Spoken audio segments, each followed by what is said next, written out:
All right, let's talk about something we all use every single day, probably without even thinking about it. We're talking about the cloud. And more importantly, we're going to figure out how to keep our digital lives safe inside it. So, let me just start by asking you a question. Think about that last photo you snapped on your phone. Where is it? I mean, where does it actually live?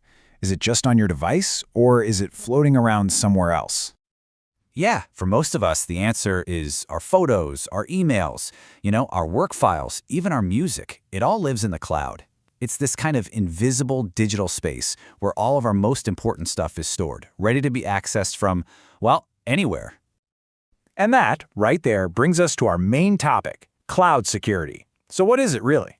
Well, put simply, it's the whole shebang. All the policies, the technologies, and the controls that we use to protect all that stuff. Our data, the apps we use, and the digital plumbing that makes it all work.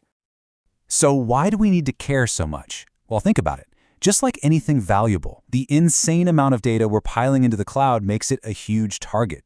Securing it isn't just a good idea anymore. It's absolutely not optional. And the threats are, well, they're everywhere. You've definitely heard about those massive data breaches on the news. But the danger can also come from something as tiny as a misconfigured setting, which is basically like leaving a digital door wide open. We're also talking about scary stuff like account hijacking, ransomware, and even threats coming from inside a company.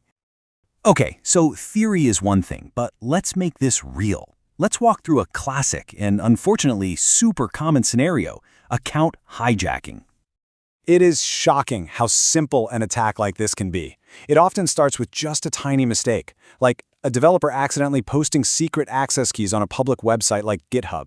You gotta know, hackers are constantly scanning for these things, and once they find them, they've got the keys to the kingdom. In this case, they get in, fire up hundreds of super expensive servers, and then just disappear, leaving the company with a mind-boggling bill. Now, another huge danger, and maybe one of the most common ones, boils down to simple human error. Just one little misconfigured setting in cloud storage. So picture this. A company has its cloud storage, where it keeps all the important stuff. And someone accidentally flips the switch from private to public. That is the digital equivalent of leaving the bank vault door unlocked and wide open. And just like that, sensitive customer info, like credit card data, is just sitting out there for anyone on the internet to find. One wrong click can lead to a total disaster. So, with all these threats, you might be wondering, okay, whose job is it to stop all this? Is it the cloud provider, like Amazon or Google? Or is it on us, the people using it? Well, the answer is it's both. And this idea has a name, the shared responsibility model. Think of it like this. The big cloud provider, your AWS, your Azure, your Google Cloud, they're responsible for the security of the cloud. That means they take care of the physical buildings, the servers, the hardware, all that core infrastructure. But you, the customer, you're responsible for security in the cloud. That's your data, how you encrypt it, who you give access to, and how you set up your firewalls. It's a team effort. Here's the bottom line, and this is so important. If you misconfigure your storage folder, what Amazon calls an S3 bucket, and your data leaks, that's on you. But if someone, say, physically breaks into the data center where the servers are, that's on Amazon. It really is a security partnership. Okay, so we get the threats, and we know who's responsible for what. Now let's get to the good stuff. How do we actually defend ourselves? Let's open up the digital security toolbox. The first, and maybe the most fundamental question we have to answer is this one. How do you control who gets in the door? And, just as important, what are they allowed to do once they're inside? The answer is a system called Identity and Access Management, or IAM for short. Honestly, the best way to think about IAM is as the digital bouncer for your cloud. It stands at the door, it checks IDs, and it makes sure every person only goes where they're supposed to go. So, for example, we could create a role called a DevOps engineer. This person has permission to do their job, right? They can restart servers. But we make sure to explicitly deny them permission to do destructive things, like deleting a critical database or peeking at sensitive customer data. This is a core security idea called the principle of least privilege. Give people only the access they absolutely need and nothing more. Okay, so our bouncer is at the door checking IDs. But what if a really clever attacker manages to somehow intercept your data as it's flying across the internet? How do you protect it then? This is where encryption comes into play.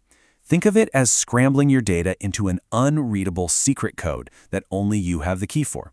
Now, what's really crucial here is that data needs to be protected everywhere, in all its states, when it's at rest, just sitting in storage, when it's in transit, moving across the network, and even when it's in use, being processed by a computer. Real security means encrypting it everywhere, all the time. And finally, let's talk about building some walls, network security. This little table shows a super basic set of firewall rules. A firewall is like a guard for your network. See here? We're allowing traffic on port 443, that's for secure websites. But we're blocking port 22, which is for direct server access, because we don't want just anyone trying to log in. And the most important rule of all? That last one. Block everything else by default. Only let in what you absolutely trust. We've covered the threats, the responsibility model, the tools, wow, a lot. So now let's bring it all together into a simple, actionable checklist that you can actually use to stay safe. But before we get to the list, I want you to hear this one statistic, because it really changes everything. The research firm Gartner predicts that through 2025, 95% of cloud security failures will be the customer's fault. 95%. That number right there is exactly why knowing your role and following these best practices is so critical. So here are 5 habits that can make a massive difference. Number 1, enable multi-factor authentication. Seriously, do it everywhere. It's the single best way to stop account hijacking. 2, always use that principle of least privilege we talked about. 3, encrypt your sensitive data. 4, turn on logging and monitoring so you can see what's going on.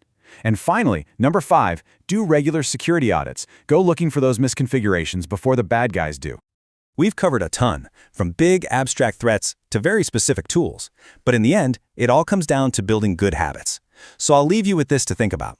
As our lives get more and more connected and move deeper into the cloud, what's the one security habit from this list that you're going to start doing today?